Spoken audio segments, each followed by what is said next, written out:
Muy bien, muy buenas noches nuevamente a todos y todas. Bienvenidos sean. Buenas noches, licenciado. Bien, vamos entonces a iniciar nuestra actividad de esta noche. En la primera presentación o la primera lámina, pues compartimos un pensamiento del gran, digamos, educador, legislador y escritor Confucio. Él fue un personaje, digamos, nacido en China y escribió muchos tratados y obras, sobre todo en ética y moral. Y dentro de todos sus pensamientos, pues citamos el que aparece en la presentación. Y él dice, o él dijo, mejor dicho, que el triunfo depende de la preparación previa. Y en efecto, si no hay preparación, si no hay capacitación, no puede obtenerse el objetivo o el propósito que una persona se traza. Entonces, para alcanzar la meta, para alcanzar todo propósito que el ser humano se proponga en la vida, requiere digamos, de una preparación. Y no digamos, si aplicamos este pensamiento al ámbito del derecho, pues para, digamos, obtener el título de abogado y notario hay que prepararse. Y hay que prepararse de manera, digamos, adecuada, de la mejor forma, de la mejor manera.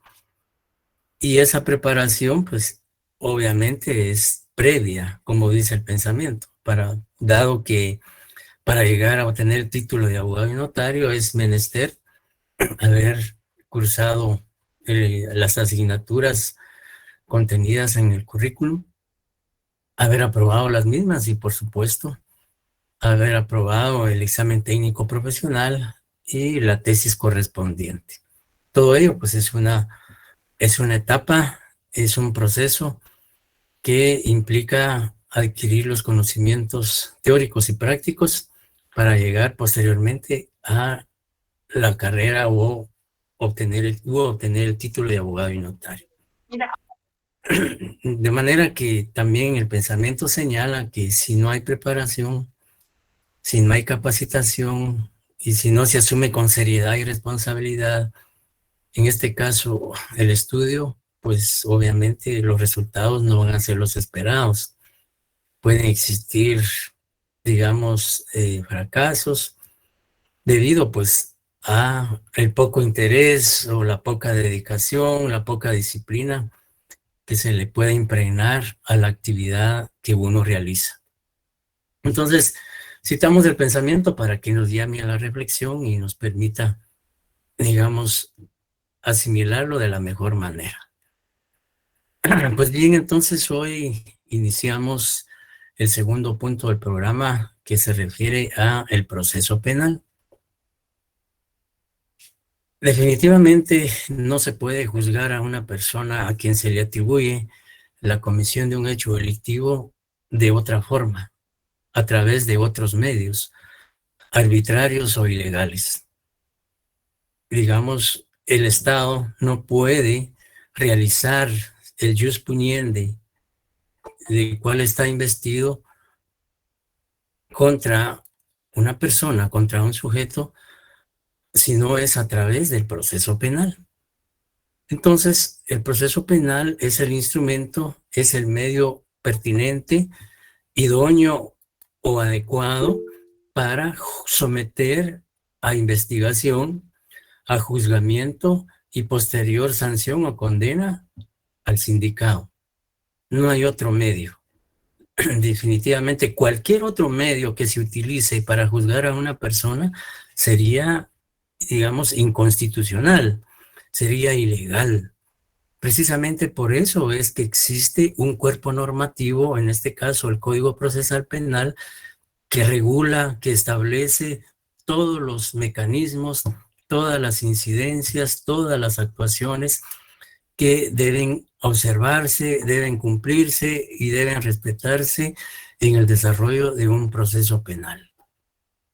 Entonces, no puede, desde ningún punto de vista, el imputado o el sindicado ser sometido a lo que es, digamos, el proceso penal. Sí, el compañero me escribe ahí que no he cambiado la lámina, en efecto, no he pasado a la siguiente, porque prácticamente estamos haciendo una breve referencia a la importancia que tiene el proceso penal guatemalteco como el instrumento, como el vehículo, como el medio adecuado o idóneo, decía, para procesar a una persona.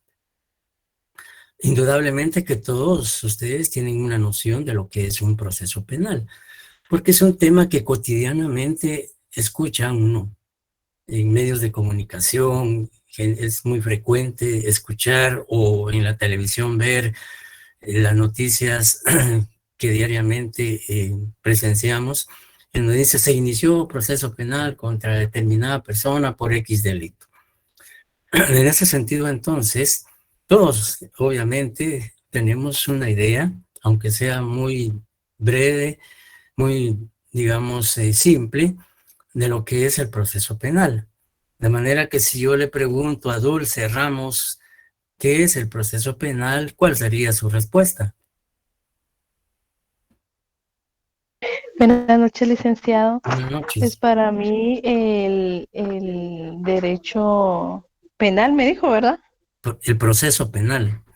El proceso penal, pues son por decirlo así, reglas que nos pone la ley para llevar un proceso, ya sea por alguna falta o algún delito. Ajá. Que son las reglas, dice Dulce, que son las reglas eh, que se deben cumplir una persona que ha cometido un delito o una falta. ¿Qué piensa Mildred Janet?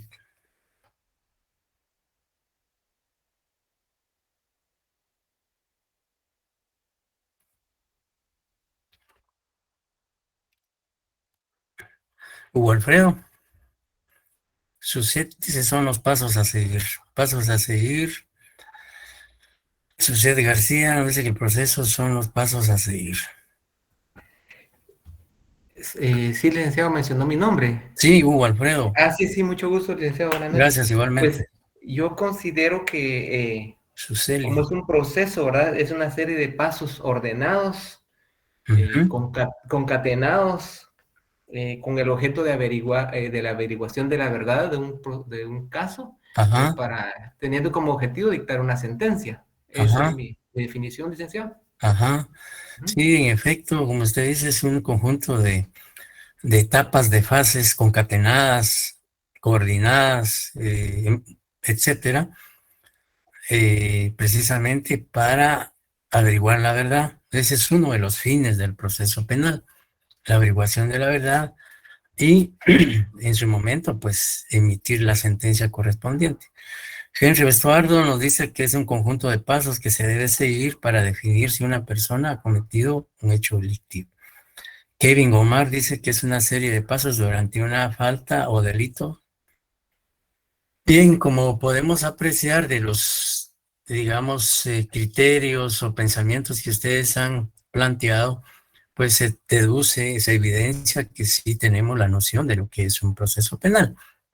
Sin embargo, dentro de la doctrina, dentro del ámbito del derecho procesal penal y del proceso penal, pues existen una serie de definiciones en relación al tema, atendiendo, por supuesto, la opinión, criterio de cada uno de los juristas, jurisconsultos o tratadistas que se refieren al proceso penal. En ese sentido, entonces, vamos a establecer, vamos a verificar algunas definiciones. Vamos a continuar con, permítame un segundo.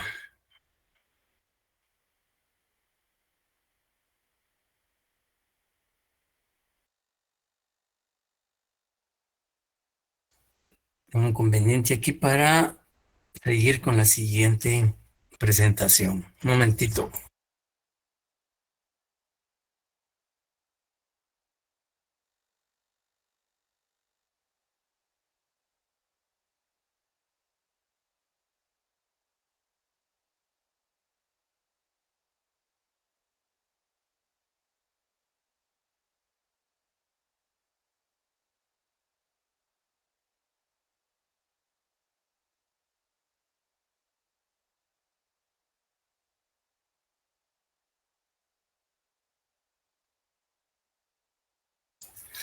Hoy sí se ve, compañeros.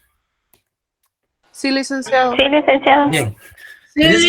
En ese sentido, entonces, hemos expuesto o señalado dos definiciones. Y como señalaban algunos de ustedes, en efecto, el proceso penal es el conjunto de etapas y actos jurídico-procesales vinculados entre sí. ¿Y por qué es un conjunto de etapas y actos jurídicos procesales vinculados entre sí? Bueno, porque el proceso penal, para que pueda iniciarse, pues existen de conformidad a la doctrina y de conformidad al Código Procesal, existen actos introductorios que le dan inicio a ese proceso penal. Actos introductorios que en su momento vamos a analizar y exponer de manera más profunda. Sin embargo, pues un proceso penal, como ya en una anterior oportunidad lo mencioné, puede iniciarse por medio de una denuncia, de una querella, de una prevención policial, de oficio o por certificación de lo conducente. Digamos, esos son los 5 medios que la ley establece para poder iniciar un proceso penal. Pero ese proceso penal, digamos, como se establece en la primera definición, es un conjunto de etapas. ¿Por qué? Porque tanto desde el inicio del proceso penal hay una serie de incidencias, una serie de diligencias, una serie de actuaciones o decisiones judiciales, ¿ya? Y, por supuesto, en el desarrollo de ese proceso penal también, digamos, hay actos jurídico-procesales que se desarrollan. Por ejemplo, pensemos en la investigación. El Ministerio Público empieza la investigación de una denuncia que fue formulada ante la institución, pues como parte de esa investigación tendrá que quizá escuchar testigos, realizar peritajes, recabar prueba documental, hacer una serie de actos, ¿ya? Y esos actos, por supuesto, están enmarcados dentro de la ley. Por eso son actos jurídico-procesales, porque no son actos de cualquier naturaleza, sino que están revestidos de juridicidad, y por eso son actos jurídico-procesales, porque se desarrollan observando, digamos, la ley, cumpliendo la ley dentro de un proceso penal. ¿Y cuál es la finalidad de esa serie de actos, diligencias o actuaciones? Pues sencillamente, como dice la definición, tiene por objeto regular el procesamiento penal de una persona a quien se le atribuye la comisión de un delito o de una falta. Es decir, que la finalidad del proceso, entre tantos fines, es la averiguación de la verdad. Determinar si en efecto existe la comisión de un hecho punible. ¿Quién cometió ese hecho punible? ¿Cómo lo cometió? ¿Dónde lo cometió? ¿Por qué lo cometió? Y todas esas preguntas van a ser respondidas a través de los medios de investigación que recolecte el Ministerio Público durante su investigación. Entonces, para que exista un proceso penal, necesariamente tiene que existir la comisión de un delito o de una falta. Y por supuesto, tiene que haber una persona a quien se le pueda atribuir ese delito o esa falta.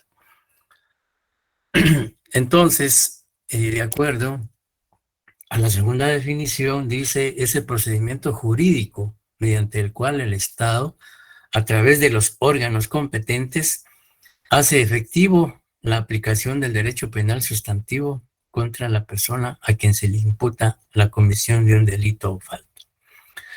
Esta definición pues abarca aspectos que no contiene la primera. Dice, es el procedimiento jurídico, definitivamente, como decía al inicio, ¿no? Digamos, una persona a quien se indica de la comisión de un hecho punible no puede ser sometido a juzgamiento a través de otra manera, de otra forma, que no sea el proceso penal. Y ese proceso penal es un procedimiento jurídico porque, digamos, está inmerso dentro del ámbito del derecho, tanto, digamos, doctrina como la ley. ¿ya? Entonces, y por supuesto, digamos, ese procedimiento jurídico no puede realizar cualquier institución. Es decir, ese procedimiento jurídico no lo puede desarrollar cualquier otra entidad, cualquier otra institución, sino tiene que ser, como dice la definición, a través de los órganos competentes, entendiéndose como tales los juzgados, tribunales, etcétera. Entonces, ¿por qué, digamos, el procedimiento penal no puede realizarlo, por ejemplo, la Procuraduría General de la Nación? No puede realizarlo la Contraloría General de Cuentas.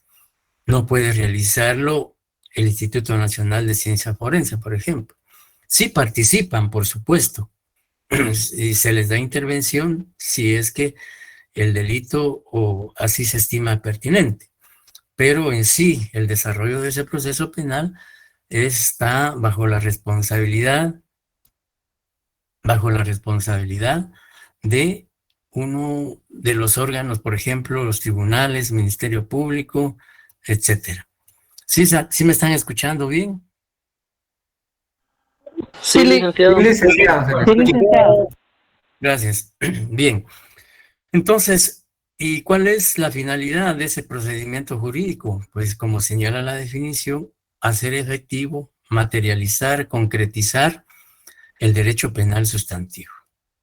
¿Y contra quién? Pues obviamente contra la persona, contra el sujeto, a quien se le atribuye, a quien se le endilga o se le imputa la comisión de un delito o de una falta. ¿Estamos claros con lo que es el proceso penal? Sí, Bien. Algunos autores, digamos, como por ejemplo Manuel Rivera Silva, que es un autor mexicano, él dice que el derecho procesal penal es el conjunto de actividades reglamentadas por preceptos previamente establecidos que tienen por objeto determinar qué hechos pueden ser calificados como delito, para en su caso pueda aplicarse la sanción correspondiente. Es decir, que al consultar ustedes textos o libros de derecho procesal penal en este tema o digamos del proceso penal van a encontrar una serie de definiciones.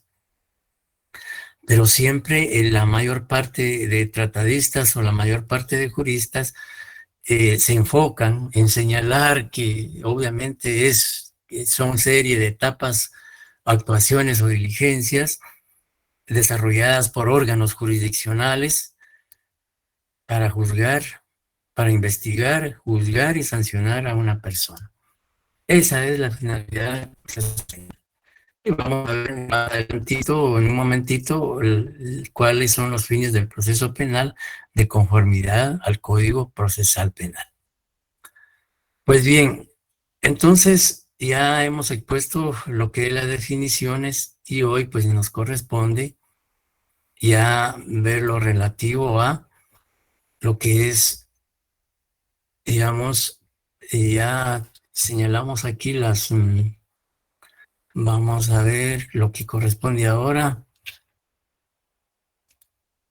a los fundamentos y características.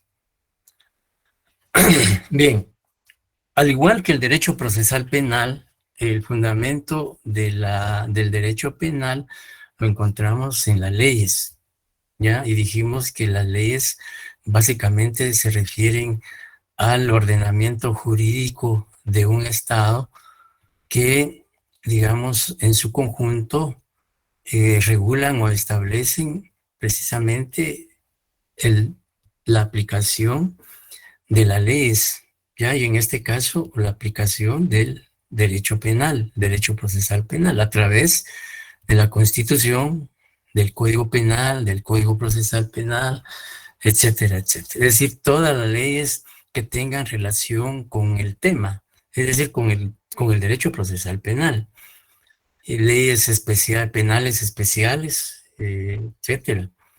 Y también dijimos que la doctrina, que es prácticamente el pensamiento jurídico y técnico de diferentes tratadistas que escriben, estudian y exponen sus pensamientos en relación, en este caso, al derecho o al proceso penal.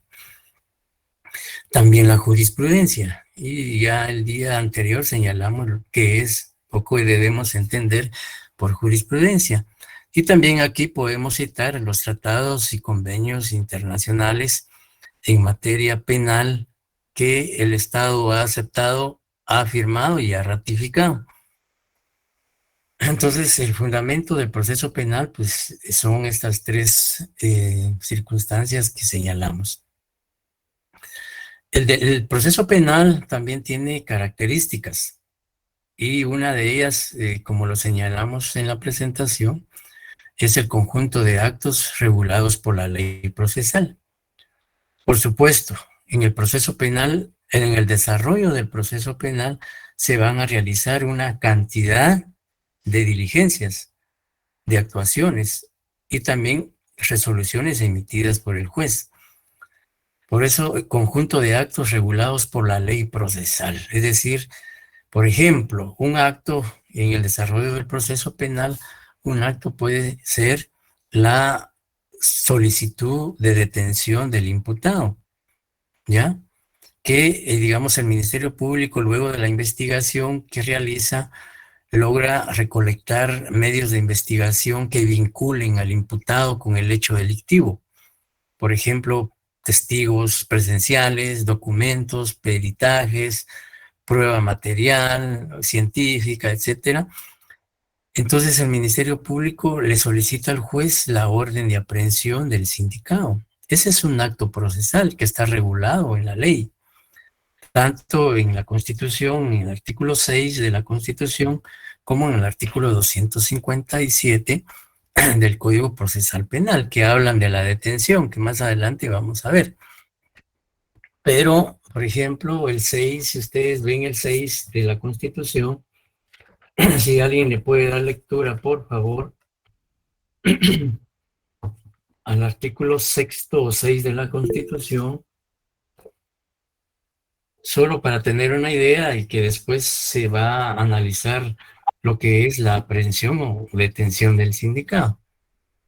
Este es un ejemplo nada más de cómo es que en el desarrollo del proceso penal se dan actos que están regulados, que están establecidos en la ley procesal, en este caso, Código Procesal Penal, para aplicar la ley penal al caso concreto o a casos concretos. Artículo 6. Detención legal. Ninguna persona puede ser detenida o presa sino por causa de delito o falta y en virtud de orden librada con apego a la ley por autoridad judicial competente. Se exceptúan los casos de flagrante delito o falta. Los detenidos deberán ser puestos a disposición de la autoridad judicial competente en un plazo que no exceda de 6 horas y no podrán quedarse sujetos a ninguna otra autoridad. El funcionario o agente. Sí, por favor, gracias. El funcionario o agente de la autoridad que infrinja lo dispuesto en este artículo será sancionado conforme a la ley y los tribunales de oficio iniciarán el proceso correspondiente. Ajá, gracias. Como ustedes pueden ver, la Constitución es clara, precisa y concreta al señalar qué supuestos deben concurrir para que pueda limitarse la garantía constitucional de libre locomoción de una persona. Delito o falta, comisión de un delito o falta y que sea por orden de juez competente o flagrante delito. Entonces, ese es un acto, digamos, un acto que se da dentro del proceso, que es una petición que formula el Ministerio Público al juez, y el juez, por supuesto, tiene que analizar si procede o no procede esa detención.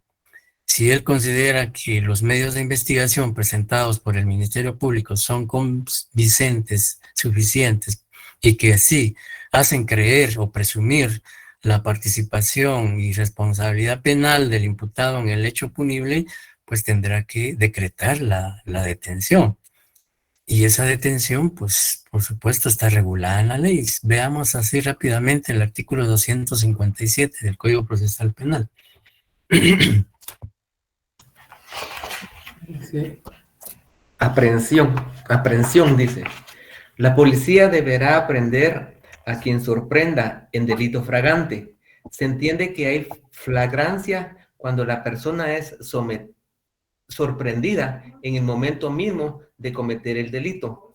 Procederá igualmente la aprehensión cuando la persona es descubierta instantes después de ejecutado el delito, con huellas, instrumentos o efectos del delito que hagan pensar fundadamente que acaba de participar en la comisión del mismo. La policía iniciará la persecución inmediata del delincuente que haya sido sorprendido en flagrancia, cuando no haya sido posible su aprehensión en el mismo lugar del hecho. Para que proceda la aprehensión en este caso, es necesario que exista continuidad entre la comisión del hecho y la persecución. En el mismo caso, cualquier persona está autorizada a practicar la aprehensión y a impedir que el hecho punible produzca consecuencias ulteriores. Deberá entregar inmediatamente al aprehendido juntamente con las cosas recogidas al Ministerio Público, a la policía o a la autoridad judicial más próxima. El Ministerio Público, ¿continúo? Sí, por favor. El Ministerio Público podrá solicitar la aprehensión del sindicado al juez o tribunal cuando estime que concurren los requisitos de la ley y que resulta necesario su encarcelamiento, en cuyo caso lo pondrá a disposición del juez que controla la investigación. El juez podrá ordenar cualquier medida sustitutiva de la privación de libertad o prescindir de ella, en caso en el cual librará al sindicado. Muchas gracias. Pues bien, ahí nos estamos adelantando un poco a algunos temas como es la aprehensión, que en su momento decía vamos a analizar. Pero era solo como un ejemplo de ver cómo es que en el proceso penal hay una serie de actos que se realizan. La aprehensión, por ejemplo, también puede ser el allanamiento, que debe ser autorizado por juez, o también, digamos, la solicitud de un peritaje, etcétera, etcétera. Entonces, o decretar alguna medida precautoria como embargo o arraigo, etcétera, etcétera. Entonces, ese conjunto de actos que se desarrollan en el proceso penal necesariamente tienen que estar establecidos o regulados en la ley. Luego, también como característica del proceso penal es que tiene una función de carácter público. Es decir, que el proceso penal, en este caso, al decir que tiene una función de carácter público, porque recordemos que el Estado tiene la responsabilidad, tiene la obligación de garantizarle a todos los ciudadanos la justicia. Pensemos en la justicia, por supuesto, no solo la justicia, sino la seguridad, la libertad, la educación, la salud, etcétera. Pero nos interesa la justicia. Entonces, al tener el proceso penal una función de carácter público, se refiere a la responsabilidad, la obligación que tiene el Estado de garantizarle a todos los ciudadanos el acceso a la justicia, su derecho de libre locomoción, la libertad, el derecho de acceder a los tribunales de justicia, al Ministerio Público, etcétera, etcétera. Y también, pues, la función de carácter pública es garantizarle al ciudadano la seguridad y la paz, ¿ya? A través de una política de prevención del delito, ¿ya? Que, por cierto, pues, es muy escasa en nuestro país. Entonces, por eso también el derecho procesal tiene esa función de carácter público. Luego encontramos una tercera característica que dice existencia de los presupuestos procesales indispensables en todo proceso penal. Cuando hablamos de existencia de los presupuestos, esto implica que primero pues debe existir una denuncia, bueno, primero la comisión de un delito, de una falta, que es un presupuesto necesario para la existencia del proceso penal. Tiene que existir un sujeto a quien se le atribuye ese hecho punible o ese hecho delictivo. Tiene que haber una institución que investigue ese hecho delictivo. tiene que haber un juez o tribunal que fiscalice esa investigación y que en un momento dado sancione al imputado. Es decir, tiene que existir una víctima. Cuando veamos la existencia de los sujetos procesales en el proceso penal, pues vamos a establecer ahí quiénes son los sujetos procesales indispensables en todo proceso penal. Entonces, no puede hablarse de proceso penal o no puede pensarse que exista material, digamos, mente el proceso penal si no hay un delito o una falta. Y si no están todos los sujetos a los que se referencia. Entonces, tiene que necesariamente darse esos presupuestos para que el proceso penal cobre vida, nazca al ámbito jurídico y práctica. ¿Preguntas hasta ahorita, compañeros?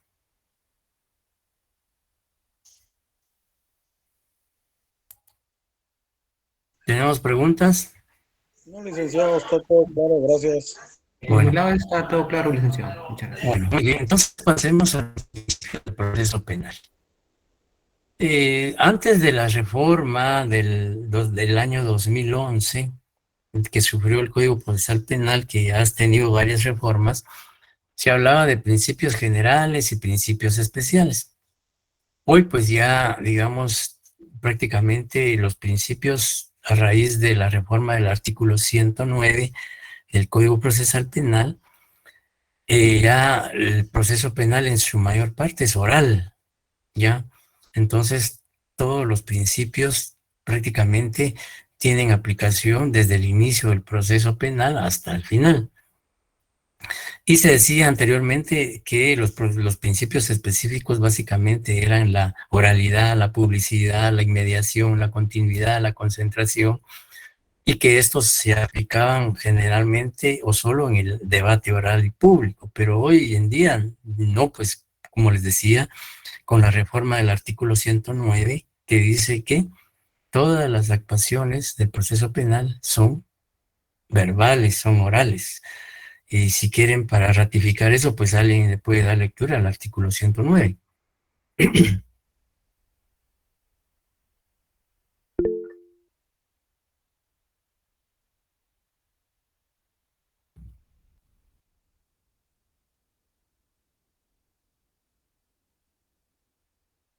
¿Sí me están escuchando? Sí, licenciado. Artículo 109 del Código Procesal Penal. Artículo 109. Peticiones. El Ministerio Público, al igual que los demás sujetos procesales, harán todos los requerimientos en audiencia oral, unilateral o bilateral, según sea el caso, debiendo ser claros y concisos, demostrando y argumentando su pretensión. El requerimiento de audiencia se podrá hacer de la forma más expedita, utilizando para el efecto el teléfono, fax, correo electrónico o cualquier otro medio que lo facilite. El juez o tribunal certificará lo conducente a donde corresponda, cuando el fiscal en forma injustificada no asista a las audiencias. Muchas gracias. Pues entonces ahora prácticamente la oralidad tiene vigencia desde el inicio del proceso. Recuerden ustedes que una denuncia puede ser oral, no necesariamente escrita. Y así, pues más adelante veremos otros aspectos relativos al tema. Pues bien, dentro de los principios más usuales, más comunes que se aplican en el, digamos, proceso penal, encontramos el principio de equilibrio. Y, digamos, básicamente se ha establecido que, digamos, el principio de equilibrio consiste en que la intervención, la participación de los sujetos dentro del proceso penal de forma igualitaria. Es decir, que no debe existir desigualdad procesal, sino que el principio de equilibrio básicamente se refiere a que tanto el sindicato como el Ministerio Público, digamos que son las partes, digamos, antagónicas, pues debe existir, digamos, una igualdad procesal. Es decir, el hecho de que el Ministerio Público sea una institución encargada de la persecución penal no implica que tenga más facultades, más derechos que el imputado o que el abogado defensor, sino el equilibrio precisamente es tratar de mantener esa equidad, mantener esa igualdad en el desarrollo del proceso penal. Y podemos citar como ejemplo el artículo 4 de la Constitución. Acá en el primer principio donde dice 4 CR es Constitución de la República, no es Cristiano Ronaldo, por favor.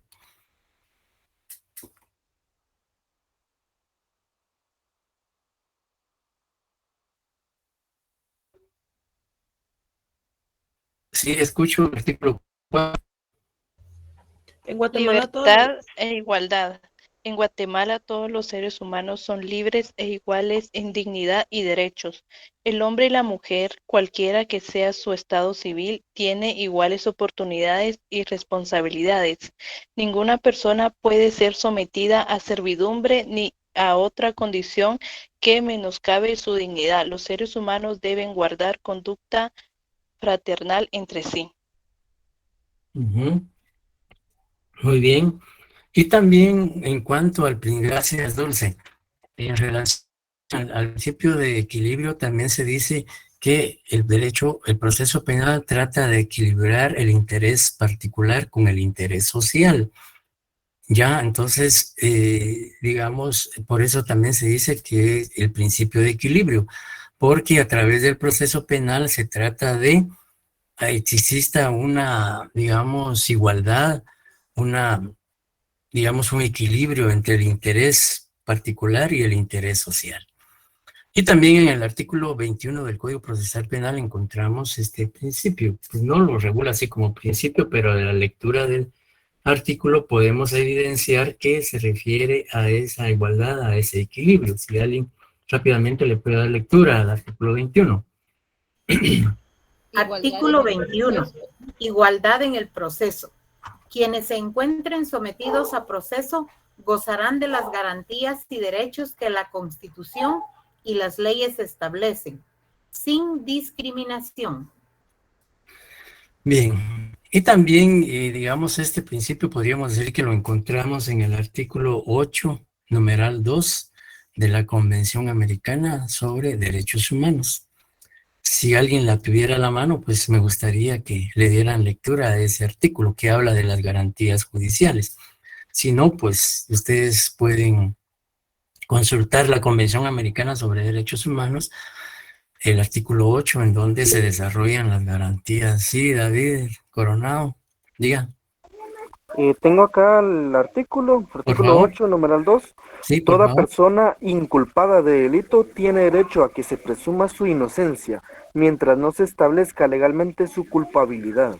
Durante el proceso, toda persona tiene derecho, en plena igualdad, a las siguientes garantías mínimas. Sí, ahí estamos, bien.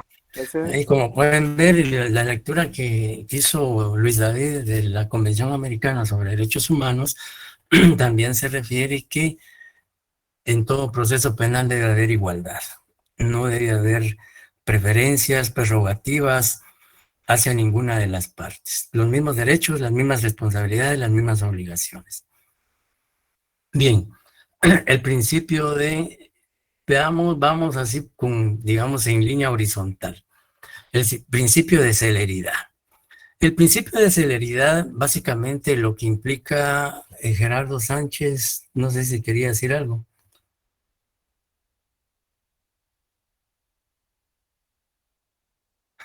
Bien, decía que el principio de celeridad en el proceso penal, básicamente lo que pretende es que las actuaciones, los actos, las diligencias que se desarrollan dentro del proceso penal deben ser lo más pronto posible, lo más inmediato, lo más urgente, ¿ya?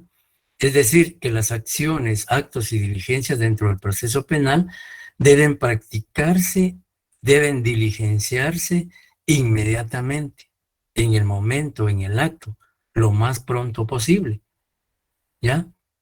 Es decir, pero digamos, este principio principio, digamos, el hecho de que este principio indique que las diligencias dentro del proceso penal deben ser lo más inmediato, no significa que por hacerse de manera pronta o de manera inmediata se vulneren derechos y garantías constitucionales, sino se deben cumplir y observar tanto la Constitución como las leyes ordinarias para la realización de las actuaciones o diligencias dentro del proceso.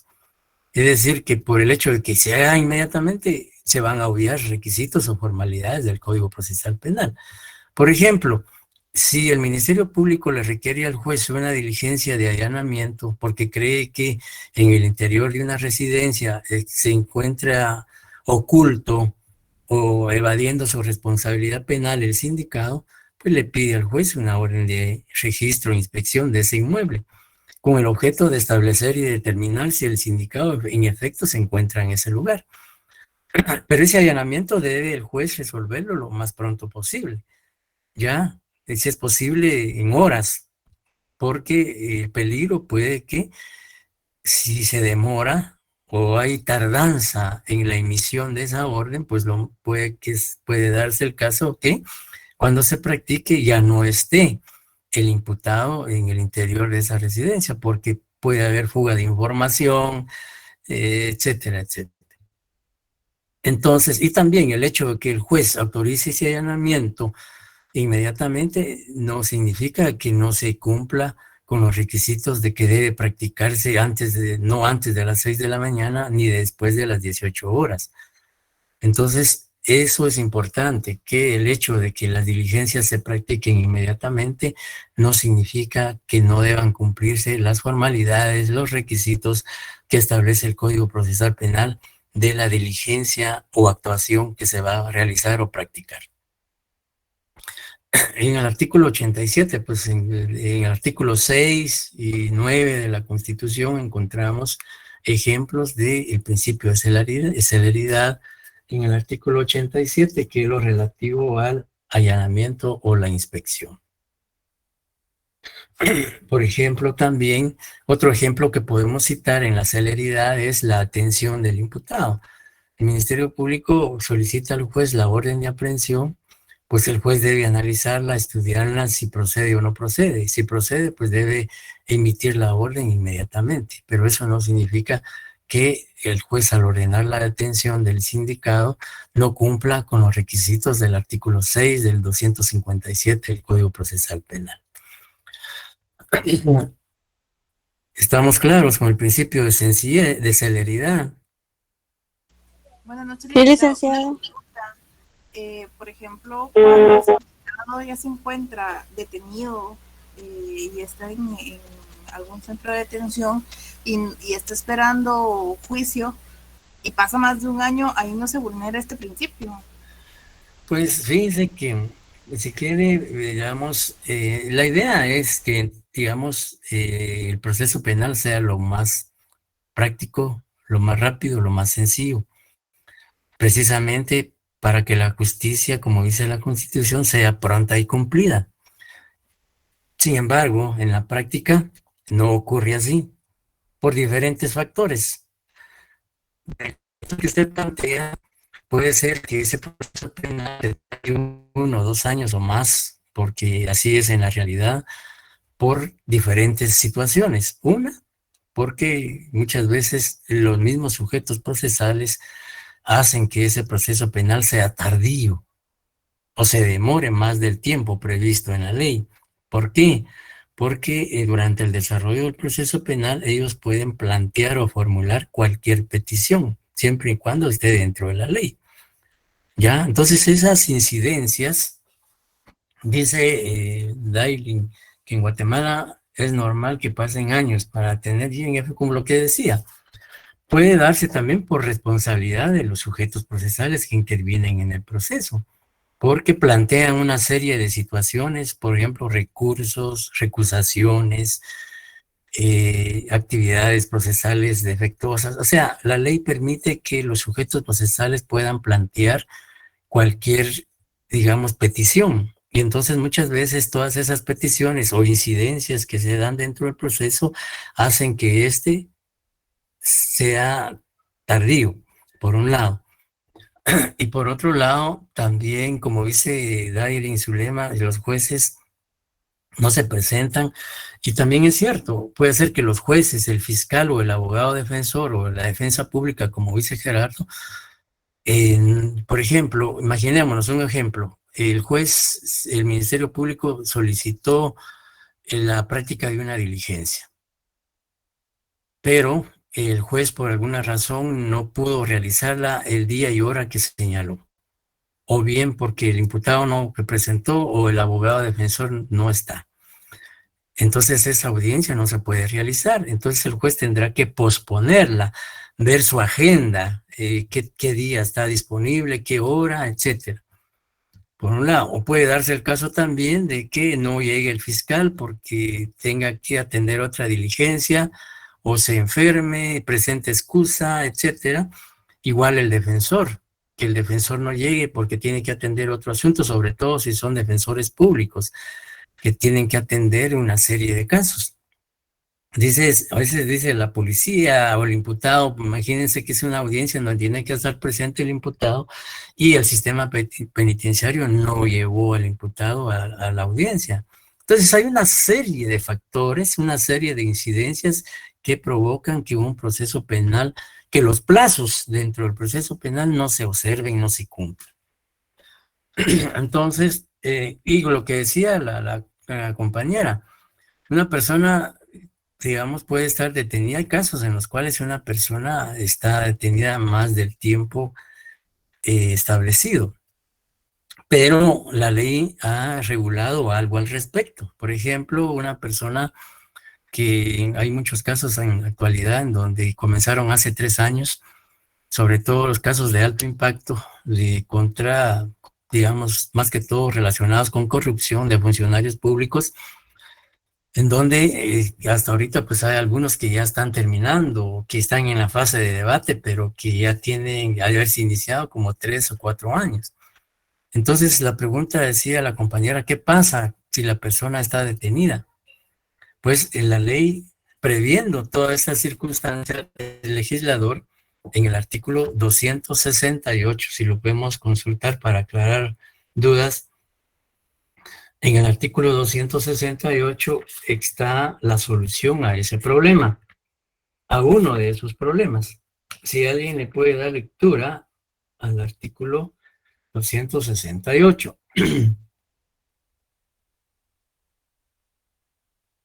¿De qué ley, Lick? ¿Perdón? Código Procesal Penal 268. Cesación del encarcelamiento. Dice, la privación de la libertad finalizará, 1, cuando nuevos elementos de juicio demuestren que no concurren los motivos que la fundaron o tornen convenientemente su situación por otra medida. 2, cuando su duración supere o equivalga a la condena que se espera, considerando incluso la posible aplicación de las reglas penales relativas a la suspensión o remisión de la pena o la libertad anticipada. 3, cuando su duración exceda de 1 año, pero si se hubiere dictado sentencia condenatoria pendiente de recurso, podrá durar 3 meses más. Las salas de la Corte de Apelación de la República, en los casos sometidos a su conocimiento, a solicitud de los jueces de paz, jueces de instancia o tribunales de sentencia o del Ministerio Público, conocerán y en su caso autorizarán cuantas veces sea necesario la prórroga de los plazos de prisión preventiva que establece el Código, fijando en todo caso el plazo de la prórroga concedida.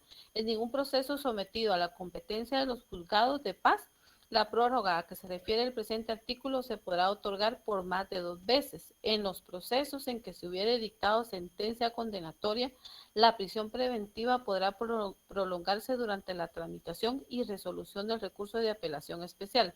La Corte Suprema de Justicia, en los casos sometidos a su conocimiento de oficio o a solicitud de las salas de la Corte de Apelaciones o del Ministerio Público, podrá autorizar en los casos a su competencia que los plazos anteriores se prorroguen cuantas veces sea necesario, fijando el tiempo concreto de las prórrogas. En este caso podrá indicar las medidas necesarias para acelerar el trámite del procedimiento y quedará a su cargo el examen de la prisión. Muchas gracias, Silvia. Pues como pueden apreciar, ahí hay una solución que, digamos, las personas, tanto las salas de apelaciones como la Corte Suprema de Justicia, Cámara Penal, pueden prorrogar, y eso es lo que ha ocurrido en la práctica y en la realidad, que se prorrogan los plazos, se van prorrogando cuantas veces sea necesario, hasta que se solucione en definitiva el proceso penal.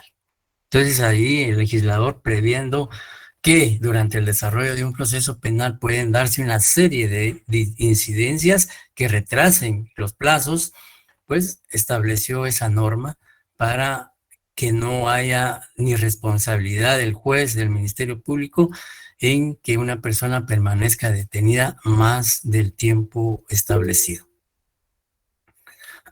Sí, Dairin Zulema.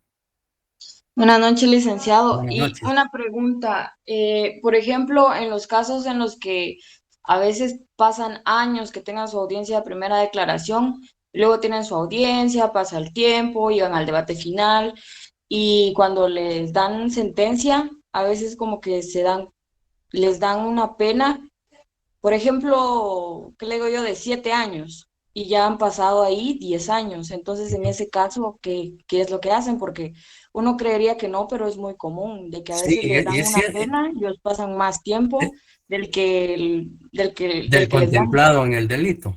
Sí, así es.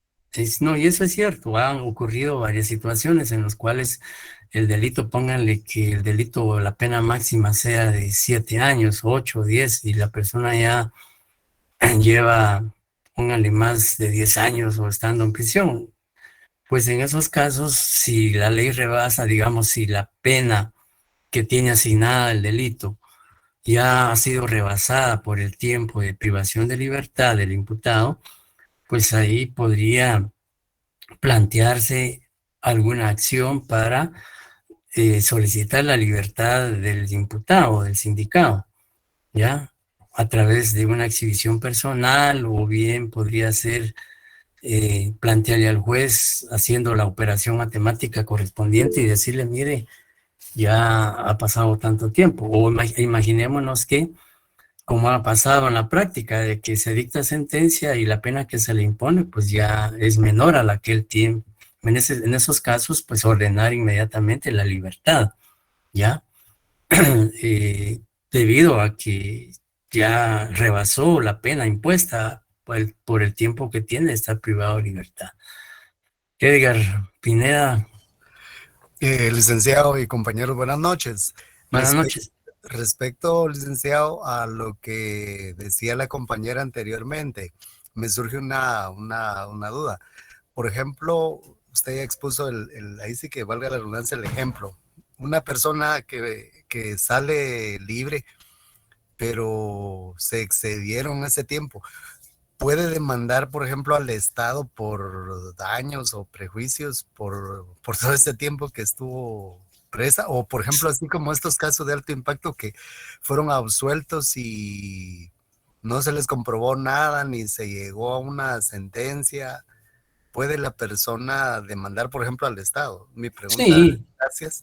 Sí, digamos, la persona que se considera afectada en sus derechos puede, por supuesto, demandar al Estado.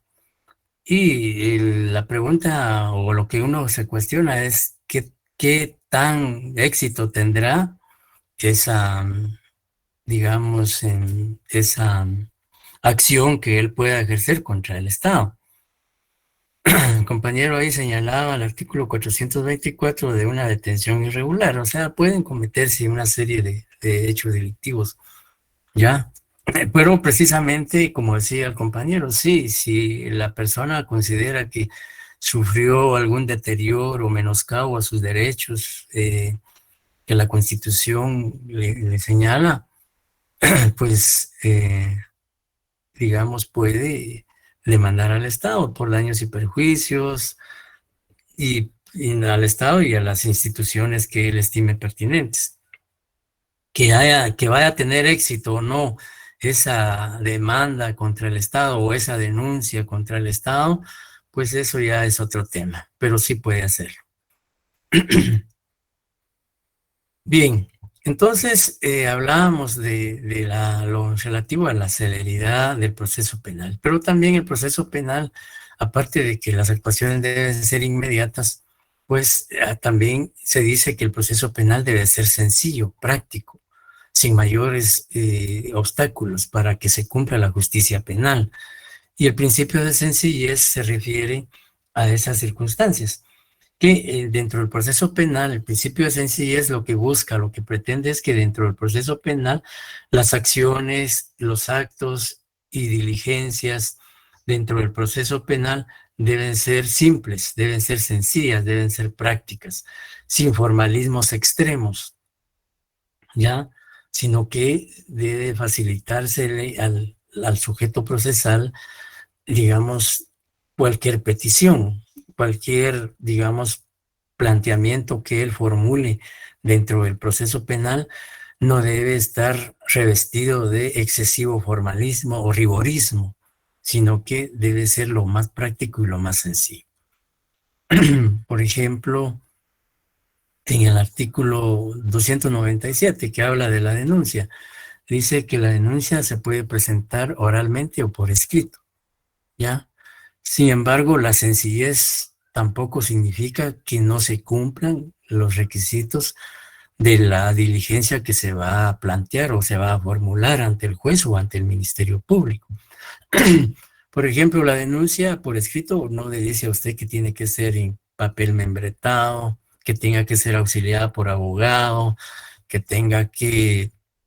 Sí, la denuncia tiene requisitos. El artículo 299 del Código Procesal Penal establece los requisitos mínimos que se deben cumplir al presentar una denuncia por escrito. Pero más allá de esos, no se le puede exigir al denunciante otros requisitos que la ley no contempla, que la ley no establece, que la ley no regula. Entonces, por eso es que el proceso penal se dice que está desprovisto de mayores formalismos o de exigencias extremadamente rigoristas. Entonces, la sencillez del proceso penal consiste en que tanto el imputado o Ministerio Público, el querellante adhesivo, el abogado defensor o el abogado del querellante pueden hacer sus planteamientos, sobre todo ahora verbales, ¿verdad? Orales, o si son por escrito, pues únicamente cumpliendo con las formalidades o los requisitos que establece la ley. Y el juez o el Ministerio Público no debe exigirle otros que la ley no contemple. Pues bien, y eso pues ahí señalamos algunos ejemplos en el 297 que habla de la denuncia, el 299 que habla de los requisitos que deben cumplirse en una denuncia. Y también citamos ahí el artículo 86 que se refiere básicamente a, digamos, el interrogatorio a los detenidos. Esos podemos mencionar. El principio de eficacia. Ya lo que se pretende, lo que se busca es que el proceso penal realmente sea efectivo, sea eficaz, que responda a los derechos, a los intereses de los sujetos procesales o de la sociedad o de la colectividad. Es decir, que el principio de eficacia busca que el sistema de justicia penal sea realmente eficaz. Edgar Pineda dice, me surge la duda por qué el caso de las desapariciones durante el conflicto ahí sí se procede. Debe procederse igual en todo delito. O sea, no debe, como vimos, no debe existir, digamos, preferencia en determinados hechos, sino que la ley es igual para todos. No hay prerrogativas o no debe haber prerrogativas dentro de un proceso penal. Pues bien, volviendo al principio de eficacia, decía que con este principio lo que se pretende es que el sistema de justicia penal sea realmente eficaz. Y para lograrlo es necesario que el Ministerio Público, el organismo judicial, la Policía Nacional Civil y las demás instituciones del sector justicia deben concentrar recursos, tiempo, esfuerzos en la investigación de hechos delictivos graves o de trascendencia, y aplicar medidas alternas o desjudicializadoras en casos menos graves. No sé si me captaron la idea. Si no, reitero, decía que el principio de eficacia, por eso se llama de eficacia, porque la pretensión es que el proceso penal sea eficaz, sea efectivo, que logre satisfacer las necesidades y los derechos de los sujetos procesales involucrados en ese proceso penal. Y por eso decía que busca que el sistema de justicia penal sea realmente eficaz. Y para que esto se logre, es necesario que el Ministerio Público, el organismo judicial, la Policía Nacional, el INASIF, etcétera, y otras instituciones que participan en la justicia penal, deben concentrar sus recursos, su tiempo, su esfuerzo en la investigación de hechos delictivos graves. Por ejemplo, un secuestro, un parricidio, un femicidio, trata de personas, etc. Y en aquellos delitos menos graves, encontrarles una solución más práctica, una solución más breve, aplicando, por supuesto, medidas alternas o soluciones más viables en casos menos graves, soluciones que la misma ley da. Por ejemplo, no se puede pensar que los mismos recursos, los mismos esfuerzos, tiempo, se invierte en la investigación de un plagio y secuestro que un delito, por ejemplo, de coacción. O sea, por eso es que para que el sistema de justicia penal sea eficaz hay que priorizar. Pero priorizar no significa descuidar los delitos menos graves, sino que hay que atenderlos, pero darles una solución distinta a la solución que se le puede dar a un delito más grave. Por ejemplo, les decía, no podemos comparar un delito de secuestro o plagio o secuestro con, digamos, una coacción o una amenaza. Por supuesto que ese delito de coacción y amenaza hay que investigarlo, pero se requiere menos esfuerzo, menos recursos, menos quizá coordinación entre las instituciones que un delito de plagio y secuestro. ¿Me entienden? Sí, licenciado, lo comprendemos. Sí, licenciado, claro. Gracias.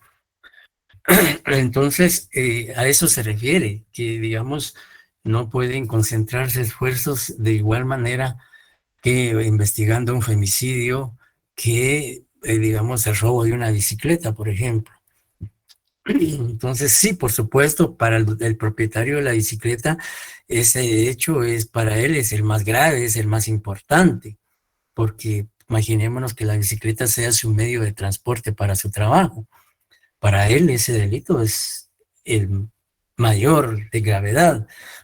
Sin embargo, para investigarlo, digamos, los recursos que se van a invertir no van a ser los mismos que se inviertan para investigar un femicidio.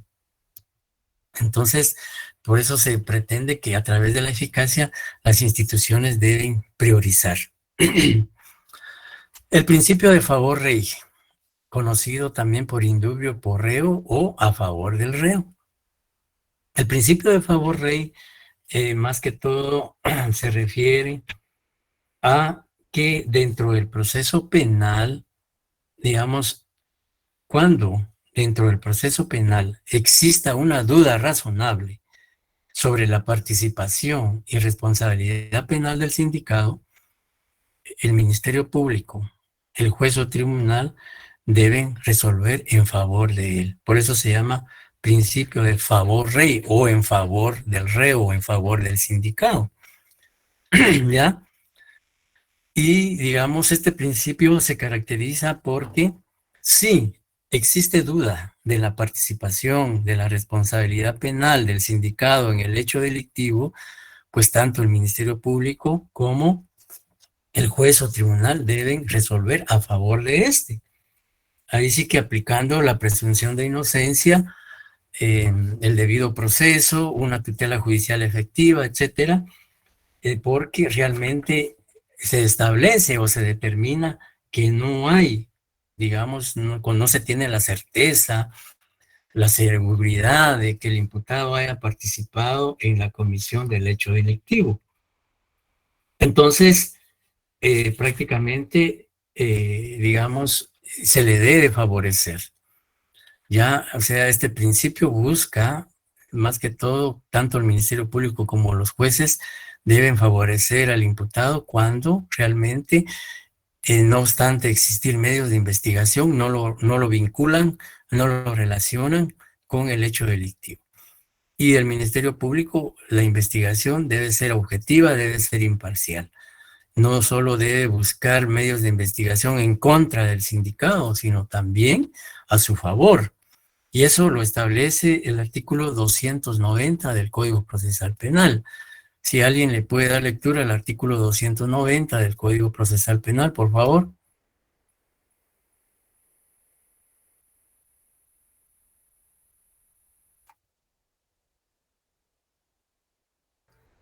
Extensión de la investigación. Es obligación del Ministerio Público extender la investigación, no solo a las circunstancias de cargo, sino también a las que sirvan para descargo, cuidando de procurar con urgencia los elementos de prueba cuya pérdida es de temer. Si estima necesaria la práctica de un acto conforme a lo previsto para los definitivos e irreproducibles, lo requerirá enseguida al juez competente o, en caso de urgencia, al más próximo. El Ministerio Público debe también procurar la pronta evacuación de las citas del imputado para aclarar el hecho y su situación. El incumplimiento o la demora injustificada en la investigación será considerada falta grave y hará responsable al funcionario de las sanciones previstas en la ley. Muchas gracias, Magalí. Como ustedes pueden ver, pues el principio de favor-libertad le impone al Ministerio Público la obligación de que debe recabar medios de investigación, no solo de cargo a ser en su contra, sino también de descargo a su favor. Y todo esto, pues en un momento dado, debe favorecer al imputado. Bien, también encontramos el principio de oficialidad. Y este principio básicamente se refiere a que, digamos, la función política del Estado de investigar los delitos y castigar los mismos es una responsabilidad del Estado. Por eso se habla del principio de oficialidad, porque ahí el Estado como ente, digamos, que tiene el jus puniendi como, digamos, poder, pues obviamente él actúa de forma oficial como Estado, ¿ya? Entonces, el principio de oficialidad consiste en que la función política del Estado para investigar los delitos y sancionar los mismos en su momento procesal, pues es prácticamente lo hace como Estado a través de las instituciones creadas para ese efecto. Y ya mencionamos, por ejemplo, el Ministerio Público, los tribunales, Defensa Pública, INASIF, etcétera, etcétera. Por eso es de oficialidad, porque ahí, digamos, el Estado es el que interviene a través de las instituciones que el mismo Estado ha creado para tal fin o para tales fines. El principio acusatorio. El principio de acusatorio básicamente permite y asegura a las partes en el proceso penal iguales oportunidades para ser escuchados, para presentar pruebas, para presentar alegatos, para presentar recursos y todas las peticiones que de conformidad con la ley les han sido delegadas o como partes tienen derecho. Ya, digamos, prácticamente este principio se relaciona con el de equilibrio, porque el principio acusatorio, como les decía, lo que busca este principio es asegurar a las partes que intervienen en el proceso penal igualdad de oportunidades para ser oídos o escuchados, para presentar pruebas, para presentar alegatos, para presentar recursos y cualquier petición que de conformidad con la ley ellos estimen pertinente promover o plantear ante el Ministerio Público o ante el juez o tribunal. Y luego encontramos el principio de concordia. El principio de concordia básicamente se refiere a, o por decirlo así, la finalidad del principio de concordia es tratar de extinguir la acción penal y evitar la persecución penal en los delitos en que las partes puedan conciliar o lleguen a un acuerdo. Por eso se llama de concordia, es decir, que la ley, el Código Procesal Penal establece, cuando veamos lo que es la desjudicialización o la aplicación de medidas alternas, vamos a ver que el Código Procesal Penal permite que en delitos menos graves se puedan solucionar de manera amigable, de manera voluntaria, entre las partes. Es decir, de concordia, porque las partes llegan a un acuerdo. Y en ese acuerdo pues puede intervenir la víctima, el agraviado, el abogado defensor, el Ministerio Público. Por eso se llama de concordia. Por eso se llama... Gerardo, como que tenemos problema con su micrófono. ¿Me escuchan? Sí, Sí. Bueno, gracias. Pues les decía que el principio de concordia lo que permite que dentro del proceso penal las partes puedan llegar a un arreglo. Es decir, de común acuerdo, con consentimiento. Por supuesto, ese acuerdo tiene que ser dentro de la ley. Y el Código Procesal Penal establece varias formas de conciliar, de solucionar un conflicto penal sin necesidad de llegar o sin necesidad de iniciar un proceso penal. Un ejemplo, el delito de lesiones culposas. Imaginémonos de un hecho de tránsito, que el conductor de un vehículo por negligencia o por imprudencia no se percató que el semáforo se encontraba. Kevin, tenemos problemas con su micrófono. ¿Me puede apagar eso, por favor? Les decía que un ejemplo podríamos citar en estos casos de concordia, es que un hecho de tránsito, que el piloto de un vehículo no se percata que el semáforo estaba en rojo e imprudentemente pasa y colisiona con otro vehículo. Como consecuencia de esa colisión, causa lesiones al conductor del otro vehículo. Entonces, y él, pues, para evitar un proceso penal, que sea sometido a proceso penal por lesiones culposas, pues en el mismo lugar del hecho puede llegar a un arreglo con la víctima, decirle, mira, yo fui imprudente, pero no te preocupes, yo te voy a pagar los daños del vehículo, te voy a pagar la curación, tus medicinas, etcétera, etcétera. Y dice la otra persona, bueno, está bien, no hay problema. Yo acepto que me pagues las curaciones, la medicina, las consultas, y que me pagues la reparación del vehículo, etcétera, etcétera. Pues ahí hay un acuerdo entre víctima y sindicado. Entonces, ahí pues se da el principio de concordia y prácticamente las partes llegaron a un acuerdo. Eso implica que ya no va a desarrollarse el proceso penal porque las partes ya solucionaron el conflicto. ¿Ya? Y por supuesto, dice en el principio de concordia entra la junta conciliatoria. Sí, por supuesto, pues si digamos en un momento dado, en ese momento no llegan a un arreglo, pues pueden someter a junta conciliatoria ese caso.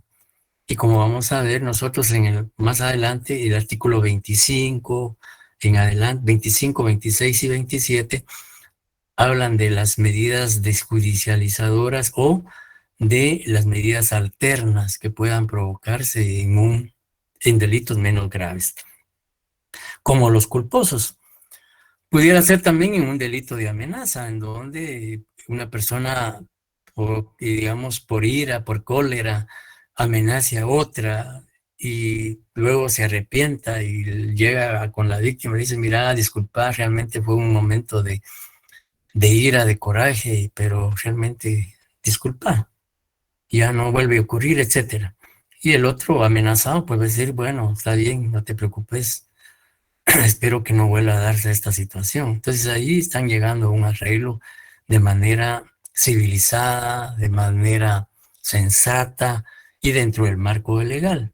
O sea, la ley permite que en ciertos delitos exista la, digamos, solución voluntaria, consciente, responsable y legal de las partes. ¿Estamos, compañeros?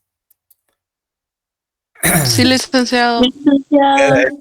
Bien, entonces, luego de estos principios, pues ya encontramos lo que es los fines del proceso penal.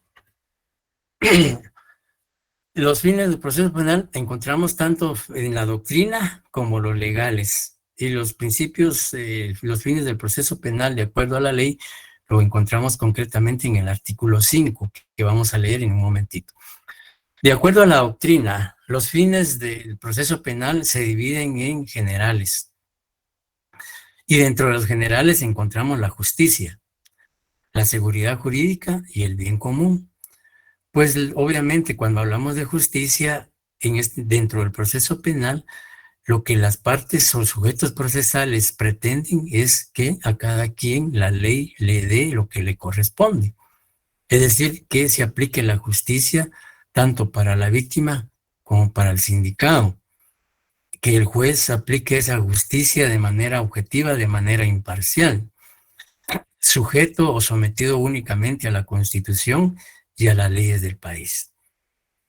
O sea, lograr la justicia, en este caso la justicia penal.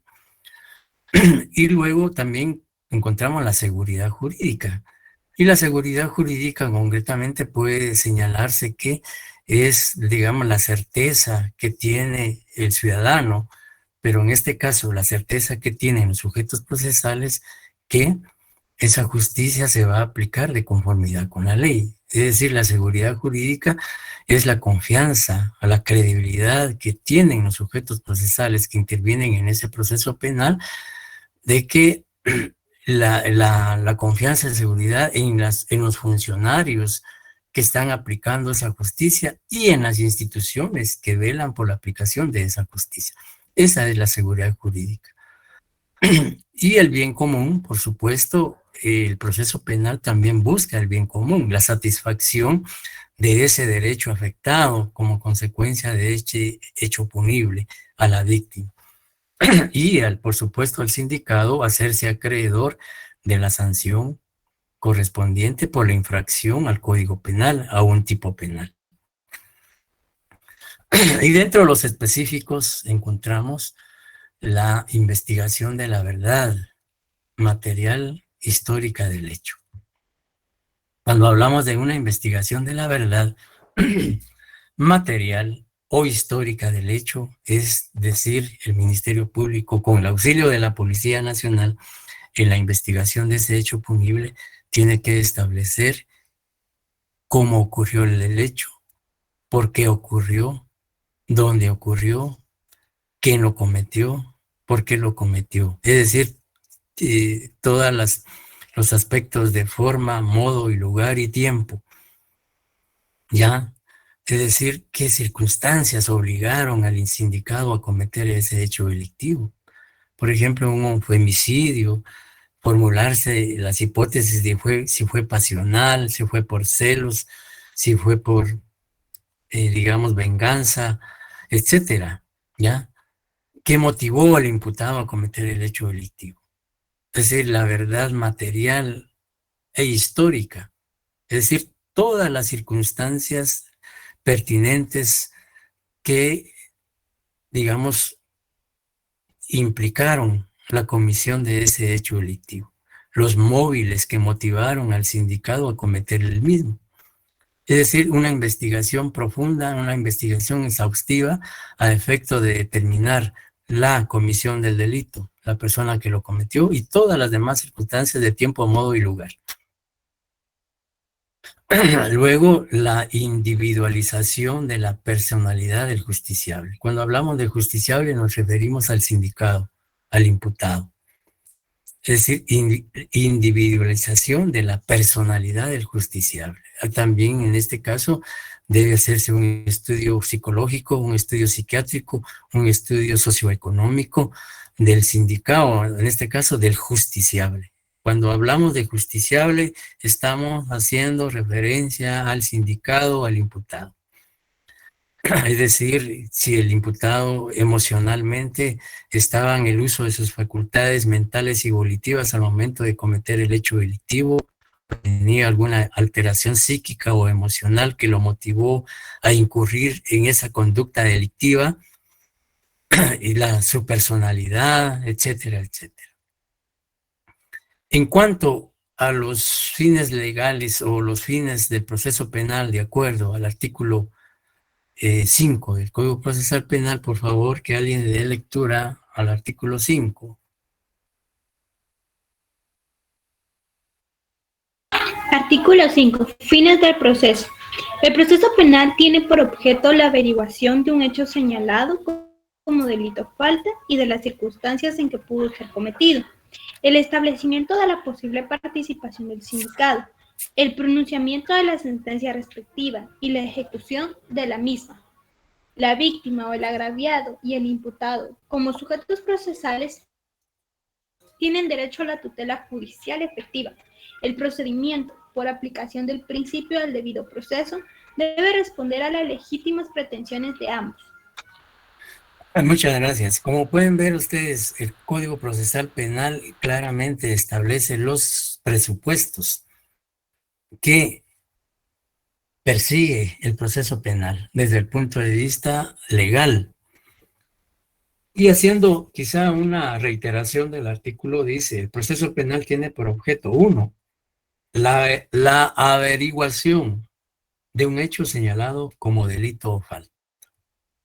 No puede iniciarse una investigación penal si no existe delito, si no existe falta. Requisito fundamental para que inicie un proceso penal es la concurrencia, la existencia de un delito o de una falta. Pero además de eso, el código dice, y de las circunstancias en que pudo ser cometido, ¿ya? Es decir, nos referimos al tiempo, modo, lugar. Y luego dice el establecimiento de la posible participación del sindicado. Si en efecto el imputado intervino en la comisión de ese hecho delictivo. ¿Y cuál fue su tipo de intervención? Si fue autor, cómplice o encubridor. Y luego encontramos, dice, el pronunciamiento de la sentencia respectiva. Luego del debido proceso, se llegó a un juicio oral. En el juicio oral se probó la responsabilidad y participación penal del acusado, pues la sentencia tendrá que ser condenatoria. Contrario censo, si no se probó o hay duda razonable, pues la sentencia tendrá que ser absolutoria. Y aparte de emitida la sentencia, pues también el fin del proceso penal, de acuerdo al código, es la ejecución de esa sentencia. Es decir, su cumplimiento en caso haya sido condenatorio. Y si es absolutorio, igual ejecutar la sentencia ordenando la libertad del acusado. En ese sentido, entonces, prácticamente encontramos los fines del proceso. ¿Cómo se estructura el proceso penal en Guatemala? ¿O cuáles son las fases del proceso penal en Guatemala? Ya en una oportunidad dijimos que el proceso penal guatemalteco está estructurado de 5 etapas o 5 fases. Hoy solo las mencionamos. En su momento vamos a abordar cada una de las fases. Vamos a ver lo que es la investigación, la etapa intermedia, el juicio oral, las impugnaciones y la ejecución. Entonces, concretizando, el proceso, las etapas o fases del proceso penal en Guatemala, en primer lugar, encontramos al procedimiento preparatorio o la etapa de investigación, que está regulada a partir del artículo 309 al artículo 331 del Código Procesal Penal. Luego encontramos la segunda fase, que es el procedimiento intermedio, regulada en los artículos 332 al 345 del Código Procesal Penal. La tercera etapa, el juicio oral y público o debate, artículos 348 al 397, Código Procesal Penal. Luego las impugnaciones o recursos, dentro de las impugnaciones encontramos a los recursos en los regulados en el artículo 398 al 463 del Código Procesal Penal. Y finalmente la etapa de ejecución contenida a partir del artículo 492 al 525. Solo las mencionamos. En su momento vamos a aludir a las mismas. Y luego, como punto final, pues tenemos si hay algún comentario, preguntas, antes de concluir.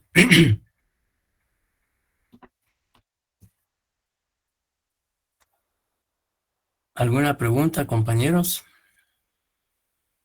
No, licenciada, tal vez solo le quería pedir favor si es posible que me pueda presentar nuevamente la diapositiva 3, licenciada, solo para que la coloque un momentito.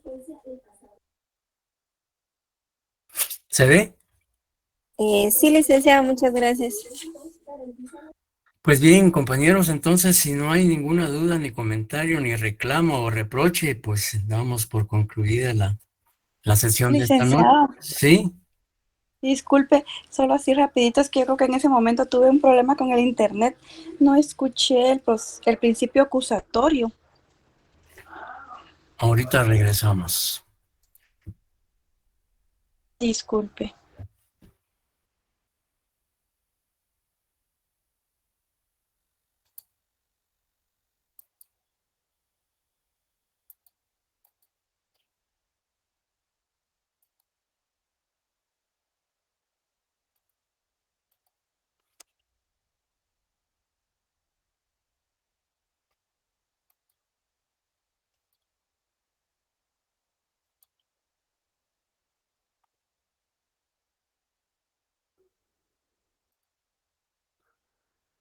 Ahí está el principio acusatorio. No sé si lo puede apreciar. Sí, licenciado. Sí, y les decía que el principio acusatorio básicamente lo que persigue y lo que permite es asegurar a las partes en el proceso penal la igualdad de oportunidades en cuanto a que puedan ser escuchados, presentar pruebas, alegatos, recursos y cualquier petición que ellos estimen pertinente. Muy bien, licenciado, muchas gracias. Y una pregunta, no sé si ya les llegó la primera clase. ¿Dónde lo subió, Lick? Yo creo, bueno, yo le pedí favor a Javier que me apoya en este tipo de situaciones y me parece, no sé si fue por Classroom o mandó al chat de grupos que ya existe un chat de grupos. Fue por el grupo de WhatsApp. Grupo de WhatsApp, ahí las envió, licenciado. Sí, sí están. Bien, bueno, entonces ya esta presentación la vamos a mandar, si no mañana, pues la otra semana. Vamos a tratar de mandárselas al día siguiente o a la semana siguiente de que se concluya el tema. Muchas gracias, licenciado. Feliz noche, Lick. Bueno, muy buenas noches, muy buenas noches. Buenas noches, licenciado. Gracias por su paciencia, buen descanso, buen feliz fin de semana. Buenas noches. Buenas noches. Buenas noches. Buenas noches,